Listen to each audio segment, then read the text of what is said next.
Sarvebhyo namaskaraः. I hope I'm audible and visible. Please let me know in the chat box. We will start. Vandetam madavaranendravadanam madbhagadheya shundadandasulchalanena jagatam mayantarayamayan vidravya pranati prasanna hridayo yonutayeva swayam rakshatyanvahamatmanoti birudam vaidyesha putrabhidham. Quick recap. Guhu Shrihi Vishnum Vande. I'm just going to read this quickly so that it stays in our mind. So we'll not do much of explanation as we have revisited this many number of times.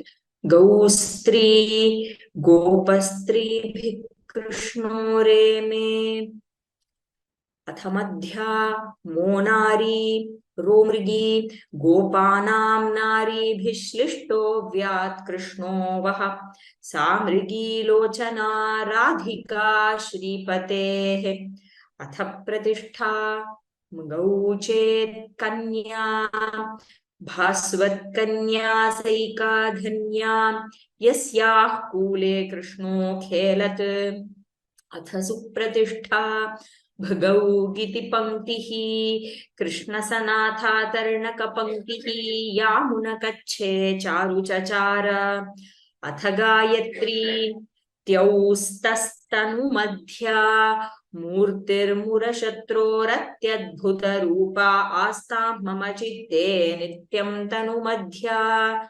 Shashivadananyau Shashivadananam Vrajataruninaam अधरसुधोर्मिं मधुरिपुरैच्छत् विद्युल्लेखामो महा गोपस्त्रीणां मुख्या विद्युल्लेखारूपा कालिन्दी तीरे सारे मे श्रीकृष्णेन शौचेद्वसुमती राजीवनयना नूनं वसुमती रामा भवति सा नूनं वसुमती अथ उष्णिक सौगः मदलेखा रंगे बहुविरुग्णात् तन्तीन्द्रान् मदलेखा लग्ना भून्मुरशतु कस्तूरी रसचर्चा अथ अनुष्टुप भौगिति चित्रपदागः यस्य मुखे प्रियवाणी चेतसि सज्जनता च चित्रपदापि च लक्ष्मी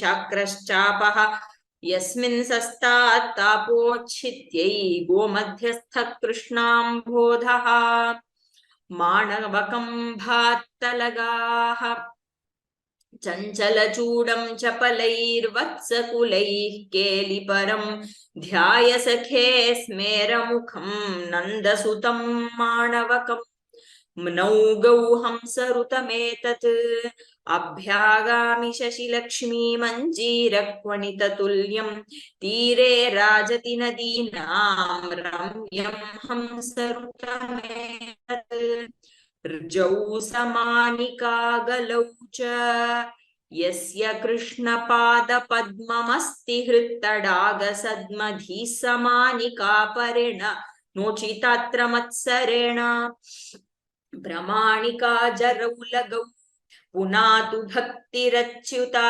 सदाच्युताङ्घ्रिपद्मयो श्रुतिस्मृतिप्रमाणिका भवाम्बुराशितारिका श्लोके षष्ठं गुरुज्ञेयं सर्वत्र लघुपञ्चमं द्विचतुष्पादयोर्ह्रस्वं सप्तमं दीर्घमन्ययोः वेदवेद्ये परे पुंसि जाते दशरथात्मजे वेदः प्राचेतसादासीत् साक्षाद् रामायणात्मना अथ बृहती रान्नसा विहहलमुखी गण्डयोरतिशयकृशं यन्मुखं प्रकटदशनम् आयतं कलहनिरतां तां स्त्रियं त्यजहलमुखीं भुजगशिशुभृता नौ महा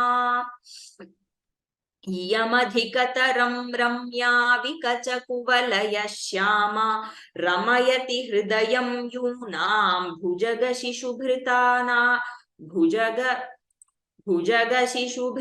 नारी सौज्गौ अथ पंक्तिः सौज्गौ शुद्धविराडिदं मतम् विश्वं तिष्ठति कुक्षिकोटरे वक्त्रे यस्य सरस्वती सदा अस्मद्वंश पितामहो गुरुः ब्रह्मा शुद्धविराट् पुनातुनः म्नौज्गौ चेति पणवनामकं भक्ता ये शरणमुपागतास्तेषां नो चिकुरमपि प्रभुः छेत्तुं कोऽपि जगति हे शिवे तेयं कीर्तिपणवनिस्वनः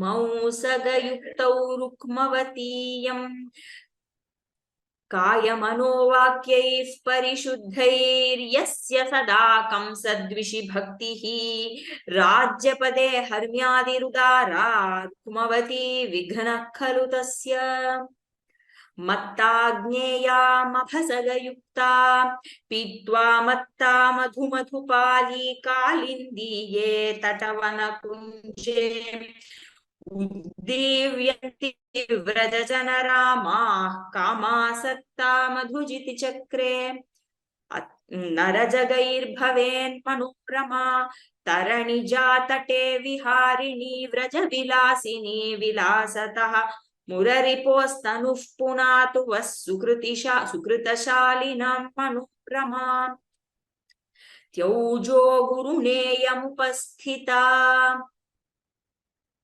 एषा जगदेकमनोहरा कन्या कनकोज्ज्वलदीधितिः लक्ष्मीरिव दानवसूदनं पुण्यैर्नरनाथमुपस्थिता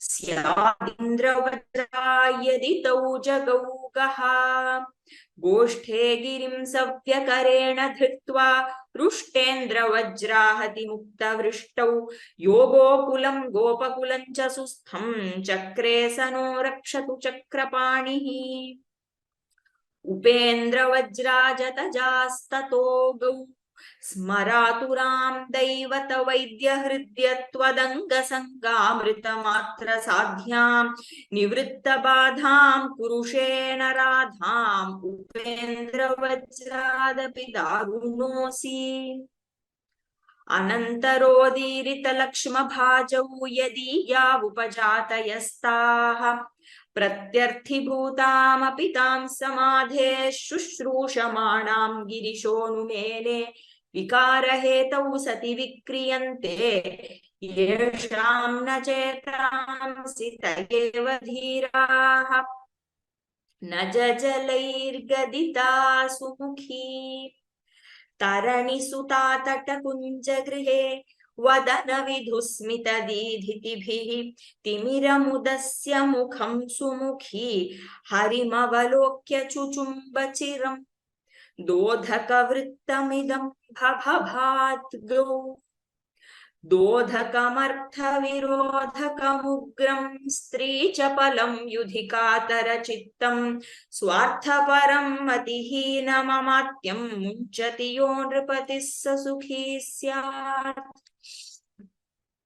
शालिन्युक्तां तौ तगौ गोब्धिलोकैः अब्धिभिः चतुर्भिः लोकैः सप्तभिश्च यतिः मत्ता गोष्ठी गर्भमूढ प्रलापा प्रौढा गाढालिङ्गिता यौवनेन मध्वा ताम्रस्वेदमीलत्कपोला लोला लीला शालिनी कस्य निष्ठा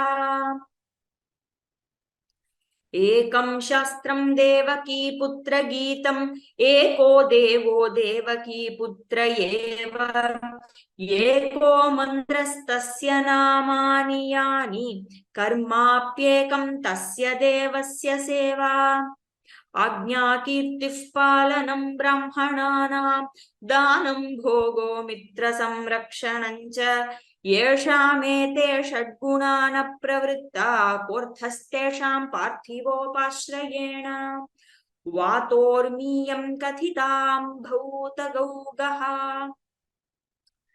यत्युत्सेकं सपदि प्राप्य किञ्चित् स्याद्वा यस्याश्चपला चित्तवृत्तिः या दीर्घाङ्गी स्फुटशब्दाट्टहासा त्याज्या शास्त्री द्रुतवातोर्मिमाला बाणरसैः स्याद्भतनगगैः श्रीः श्रीः अस्याः मौक्तिकमाला इत्यपरं नामापि अस्ति। मौक्तिकमाला इति अस्य वृत्तस्य अपरं नाम। शोभनवर्णा सुविशदजातिः सुक्रमराजगुरुलघुयुक्ता सद्यतिरम्या बुधहृदि छन्दो मौक्तिकमाला विलसति हृद्या भौन्लौगस्याद्भ्रमरविलसितं मुग्धे मानं परिहर न चिरात् तारुण्यन्ते सफलयतु हरिः फुल्लावल्ली भ्रमरविलसिता भावे शोभां कलयति किमुताम्।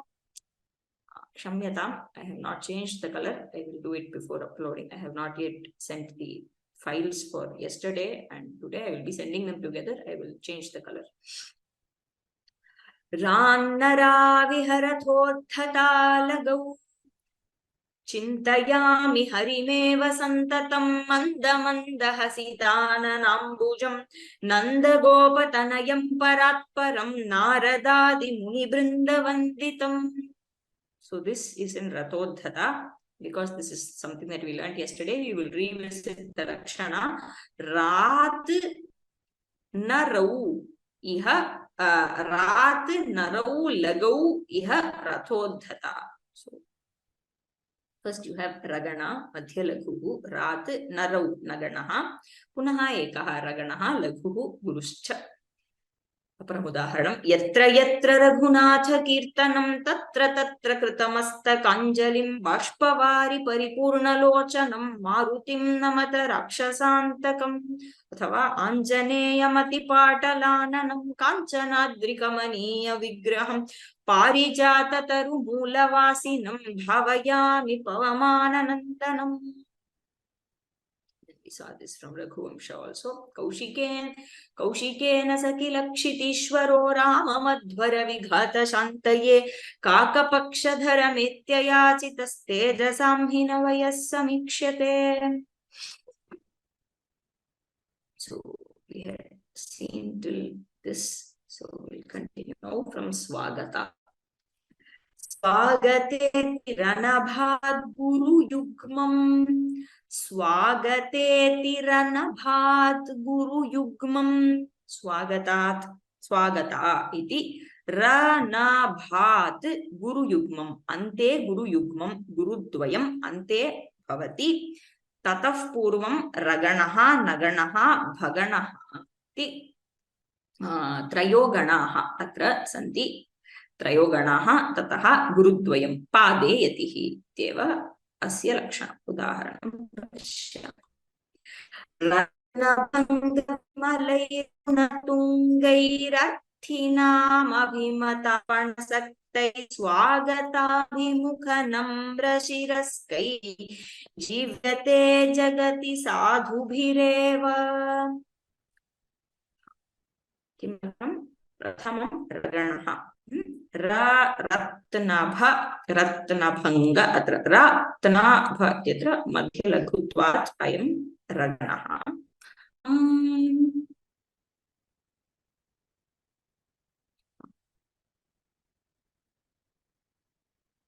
रत्न भङ्ग अयं रगणः.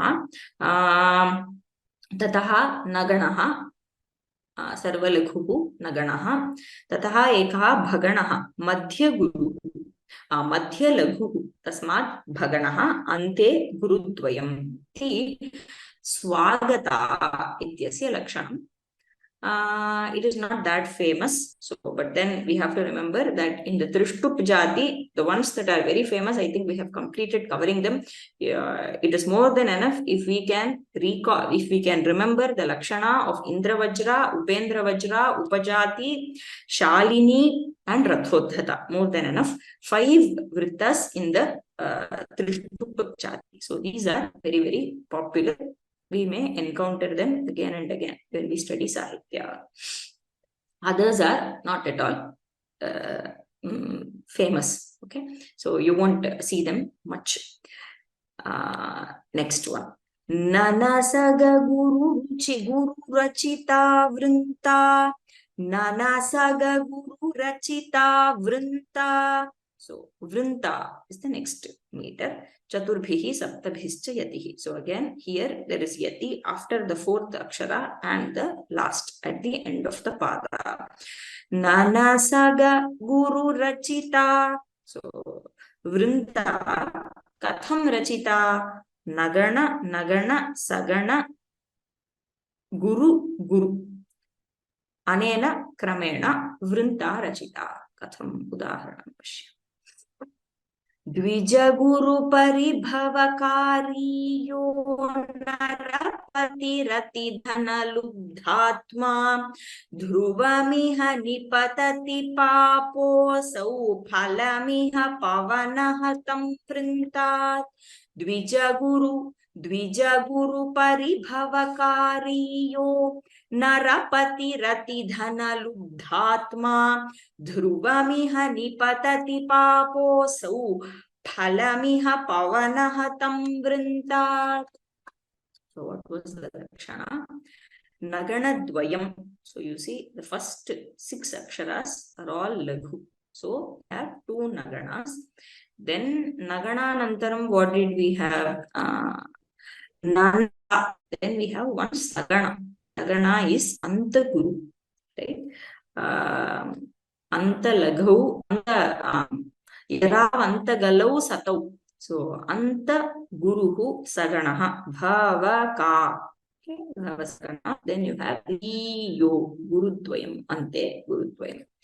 Dvijaguru paribhavakariyo kahartha. It's a very easy verse. So yaha Dvijaguru paribhavakari vartate. Yaha Narapatihi Raja. So the king who is who causes paribhava. Paribhava can be taken as it is used in many senses. Here it is used in the sense of an insult. Okay, so somebody who insults or does not take seriously the words of Brahmanas and his elders. Tadrishaha yaha narapatihi ati dhana lubdhatma. Ati lubdhaha dhana lubdhaha lobhi asti. Tadrishaha Narapatihi dhruvam iha nipatati. Saha papaha. Saha eva papaha. So he himself is the very personification of sin.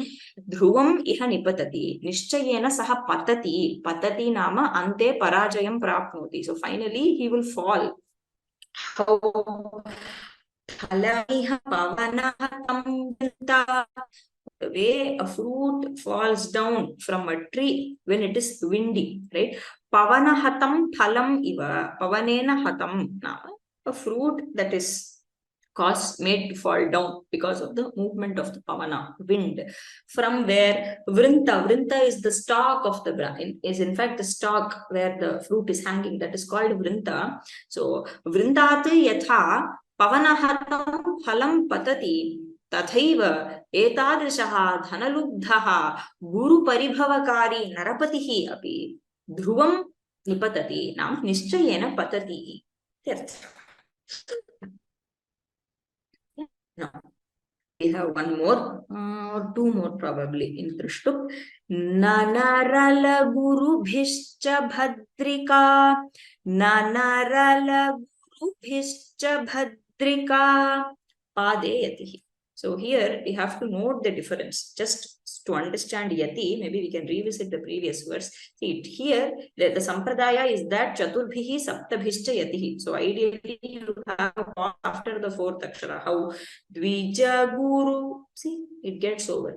Dvija guru paribhavakariyo narapati rati dhana lubdhatma dhruvamiha nipatati paposau phalamiha pavanaha vrindat.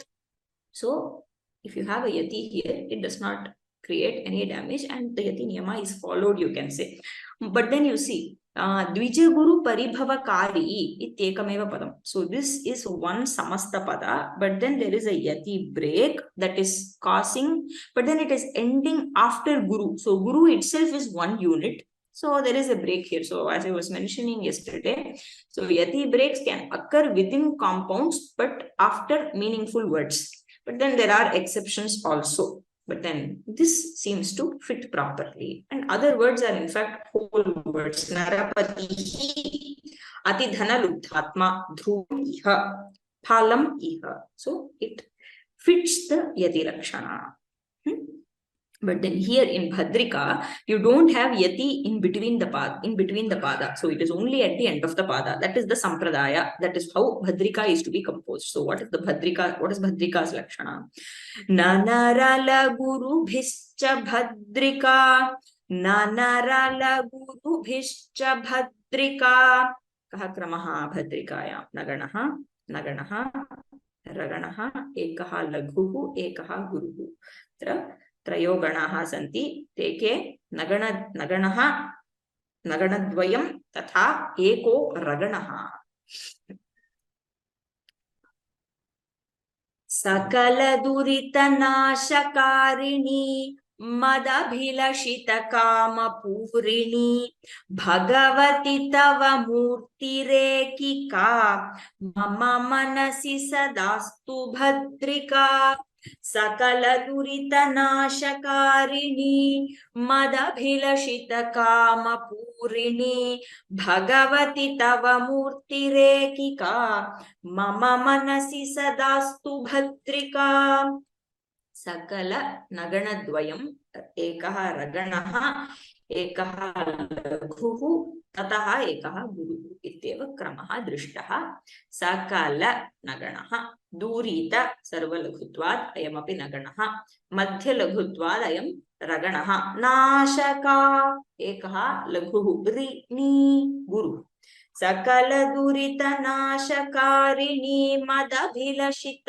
कामपूरिणी भगवति तव मूर्तिरेकिका मम मनसि सदास्तु भद्रिका। हे भगवती तव एकिका मूर्तिः तव मूर्तिः सो your एकिका मूर्तिः नाम your just this supreme excellent form of yours, your murtihi mama manasi sada astu. So may it always be in my heart. And how is this murti? She is Bhadrika. So it is, this murti is of an auspicious form. So mama manasi tava ekika murtihi Bhadrika murtihi sada astu. So it is having the potential to destroy all durita. Duritam nama papaha.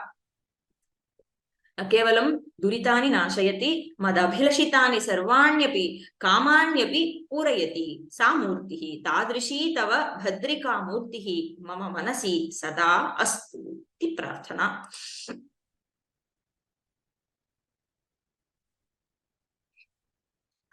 Tataha.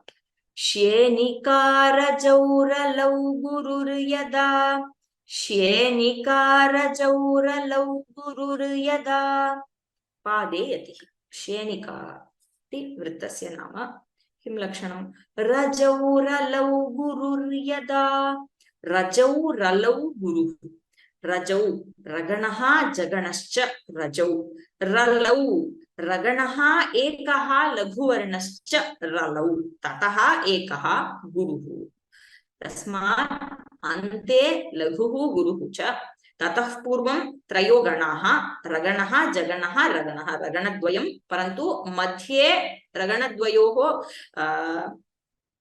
मध्ये जगणः एकः आयाति क्रूरदृष्टिरायताग्रनासिका चञ्चला कठोरतीक्ष्णनादिनी युद्धकाङ्क्षिणी सदामिषप्रिया श्येनिकेव सा विगर्हितानना क्रूरदृष्टिरायताग्रनासिका चञ्चला कठोरतीक्ष्णनादिनी युद्धकाङ्क्षिणी सदामिषप्रिया श्येनिकेव सा विगर्हितानना. So we have to have one Jagana in between two Raganas. That is what we saw. So Madhya Guruhu, I am Raganaha. Tataha Madhya Laghu, Kshamyata. This is Madhya Laghu. So this is Ragana. Then you have Madhya Guru. This is Jagana. Then you have another Madhya Laghu, which is Ragana. Then Laghu Guru. That was the Lakshana, right? Krura Drishti Rayatagra Nasika. So some lady is being compared to Shyenika. So Shyena is a scavenger bird. It is like a hawk or vulture. Okay. So Shyenikeva sa vigarhitanana. So her ananam is vigarhitam. So it is not something that is not worth looking at. It is something that is not to be looked at. Like vulture. So why? Because she has vulture like hawk-like qualities. Why krura drishtihi? So she has very krura drishti. Her drishti is not fine. And ayatagra nasika. So her nasika is again not fine. Chanchala kathora tikshana nadini. So she's always chanchala and kathora tikshana nadini. So her voice is not soft. So these are important qualities for an ideal woman in the literature. So somebody who has a very karkasha nada, right? Karkasha swara. So she is not an ideal woman. So kathora tikshana nadini and yuddhakankshini, sadaiva yuddhakankshini, kalahapriya asti, sadamisha priya. So amisha is flesh. A scavenger bird like hog always longs for fresh flesh, right? Similarly, she also likes to, take a pound of flesh from the person, especially her beloved. So Sadamisha Priya. So here you can metaphorically take that, she is always interested in somebody else's wound. She is interested in hurting somebody. So Sadamisha Priya. Shyenikeva sa vigarhitanana. So she is vigarhitanana, kutsitanana. Then have upasthitamidam jasautadgakaru. So upasthitamidam sautadgakaru.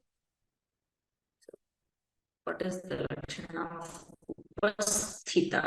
You have Jagadjanani vidvachitta samsthe samagrajadatana shaikadakshe sanathayatavadvarasya madhye upasthitam apangalokanena Jagadjanani vidvachitta samsthe samagrajadatana shaikadakshe sanathayatavadvarasya madhye upasthitamapangalokkanena. So you have last two gakarau, right? You have gurudvayam. So tatah purvam, you start with a jagana. Madhya guruvat ayam janaha. Tataha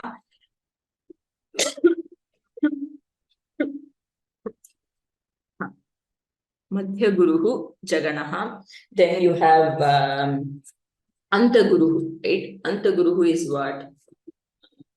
Yaravantagalau Satau. So Antagalau. So you have Anta Guru, which is Tagana. So you have, Sagana, Sau. So you have a Jagana, then Sagana, then Tagana. So what is Tagana? Tagana is Antalaghu. Yaravantagalau Satau. So when you have Antala, it is Tagana. Antaguru is Sagana. So Jagana, Sagana, Tagana, Gurudvayam. Teva. Upasthitam iti vrittasya nama. Upasthitam. So what is the word? What does the verse say? Jagajjanani vidvachitta samsthe. Punaha yesha prarthana asti. Jagajjanani iti sambodhanam. He Bhagavati vidvachitta samsthe. So you reside in the hearts of Vidwan or wise men. Samagra Jadata Nashaika Dakshe. So you are capable of destroying Samagra Jadata. Samastamapi Jadyam नाशयितुं तव सामर्थ्यम् अस्ति त्वं दक्षा अस्ति तादृशी त्वं समग्र जडता नाशयिक दक्षे तव द्वारस्य मध्ये उपस्थितं मां so I am at your doorstep द्वारस्य मध्ये अहम् उपस्थितः अस्मि तादृशं माम् अपाङ्गालोकनेन सनाथय So Sanathaya nama mam raksha ityarthaha. So Sanathaya means make me natha yuktam mam kuru ityarthaha. Idanim aham anathaha asmi. Mama kopi rakshita nasti. Mama kopi natha nasti. Ma natha sahitam kuru tvam mam raksha iti prarthana. Sanathaya tava dvarasya madhye upasthitam. माम् उपस्थितं कथं भवति कथं करोति कमपि सनाथं वा अनाथं वा भवति कथं करोति केवलम् अपाङ्गालोकनेन कर्तुं तव सामर्थ्यम् अस्ति so you just have to see your drishti has to fall on me and by that you can protect me माम् रक्ष इति प्रार्थना सनाथय तव द्वारस्य मध्ये उपस्थितम् अपाङ्गालोकनेन. With this, we come to the end of Trishtup. So now we will go to Jagati. Atha Jagati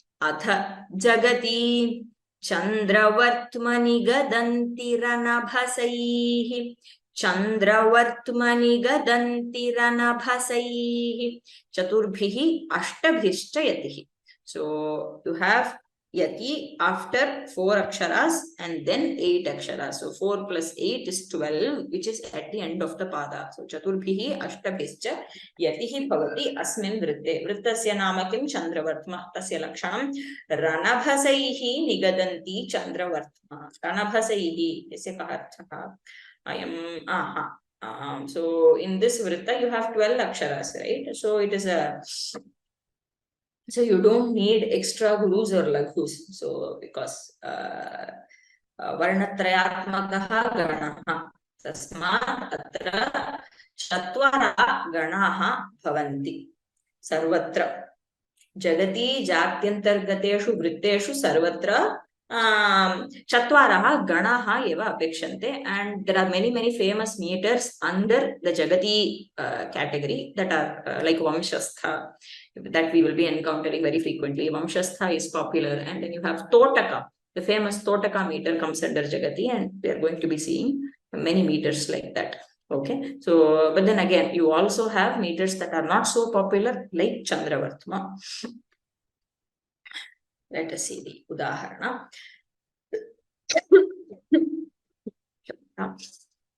Chandravartma vihitam ghanatimiraha rajavartma rahitam janagamanaihi drishtavartma tadalankur sarase kunchavartmanihi kunchavartmani haristava kutuki chandravartma vihitam ghanatimiraihi rajavartma rahitam janagamanaihi drishtavartma tadalankuru sarase kunja. This is kunja actually. Kunjavartmani haristava kutuki. Right? So what was the lakshana? Ragana. First you have Ragana, Madhyalaghu, I am Raganaha. Tataha Naganaha, Sarvalaghu Naganaha. Tataha Bhaganaha, Adyaha Guruhu Vardate, Tasmadayam Bhaganaha. Tataha Ekaha Antaguruhu, Tasmadayam Antagalau Satau Asmat Saganaha. So you have Ragana, Nagana, Bhagana, and then Sagana. That was the Chandravartma Ranabhasa Ranabhasaihi Raganaha Naganaha Bhaganaha Saganaha. And let us see the Yati Chandravartma. You have pause. So this is one word, whole word. So you have a pause there. Chandravartma, everywhere you have the same pattern. Rajavartma, Rishtavartma, Kunjavartma. Sarase, the Kapi Gopi. अन्यां गोपीं प्रति वदति हे सरसे चंद्रवर्त्म विहितं घनतिमिरैः चंद्रवर्त्म नाम मार्गः चंद्रस्य वर्त्म कः आकाशः एव चंद्रस्य गमनमार्गः खलु चंद्रमार्गः नाम आकाशः घनतिमिरैः विहितं सो घनः नाम मेघः मेघतिमिरैः विहितं नाम it is darkened because of the clouds घनतिमिरैः विहितम् एवमेव राजवर्त्म नाम तत्र नगरे विद्यमानः मुख्यः मार्गः इति अर्थः राजवर्त्म जनगमनैः रहितं वर्तते so now there is no movement of people in the Rajamarga, meaning in the main streets of the city. And it is also dark because of the clouds. And then Drishtavartma tadalankuru sarase. So you please, Kunjavartmani haristava kutuki. So in the Kunjavartma means, Kunja is the grove, okay? So in the low road leading to the grove somewhere in Vrindavana, हरिः कुतुकी अस्ति सो कुतुकी अस्ति नाम तव तत्र तव प्रतीक्षां कुर्वन् अस्ति सः कुञ्जगृहे इत्यर्थः so he is waiting for you in the kunjagriha so tadalankuru sarase so hey sarase so please get ready and start moving towards the kunjagriha ityarthah so chandravartma the name of the meter also comes here. Continuing, let us go to Jagati. Atha Jagati Jatau tu vamshasthamudiritam jarau Jatau tu vamshasthamudiritam jarau Padeyati. So Vamshastha, you have Jatau tu vamshasthamudiritam jarau. So you have Ragana, then you have Jagana Ragana. So that is a very popular meter.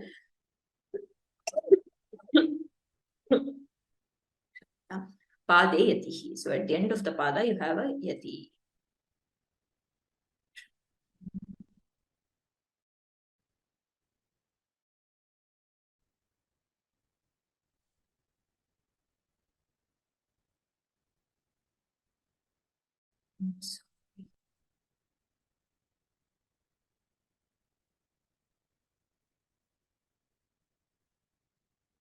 Jatau tu vamshasthamudiritam jarau. Madhye yatihi kutrapi na bhavati. Kim udaharanam. So let us take this udaharana from the very famous Kiratarjuniyam. Kiratarjuniyam iti Bharavihi rachitavan Mahakavyasya nama. So it is one of the Pancha Mahakavyas, very famous. And Kiratarjuniyasya Prathame Sarge आयाति अयं श्लोकः इति मन्ये प्रथमे सर्गे वनेचरस्य मुखादेव प्रथमे सर्गे आयाति and this is in Vamshastha. Let us see how. व्रजन्ति ते मूढधियः पराभवं भवन्ति मायाविषु येन मायिनः प्रविश्य हि घ्नन्ति शठास्तथा विधान संवृताङ्गान्निशिता इवेशवः व्रजन्ति ते मूढधियः पराभवम् भवन्ति मायाविषु येन मायिनः प्रविश्य हि घ्नन्ति शठास्तथा विधान् असंवृताङ्गान्निशिता इवेशवः जतौ जरौ वंशस्थम् उदीरितं जगणः तगणः पुनः एकः जगणः अन्ते रगणः जतौ जरौ इत्येव वंशस्थस्य लक्षणं क्षम्यतां वर्णसंयोजने मया दोषः कृतः क्षम्यतां this is guru madhya guru right this is jagana all this is guru why because you have a samyukta akshara after this brajanti so you have nti so this will become guru evameva atrapi guruhu bhavati shya ityapi samyukta aksharam tasmad ayamapi guruhu eva anuswara paratvad ayamapi guruhu kshamyatam I will correct it and include. So this is Jagana. Vrajanti, Bhavanti, Pravishya, Asamvru, Madhya Gurutvat, Ayam Jaganaha. Tataha, Te Mudha, Antalagutvat, Ayam Taganaha.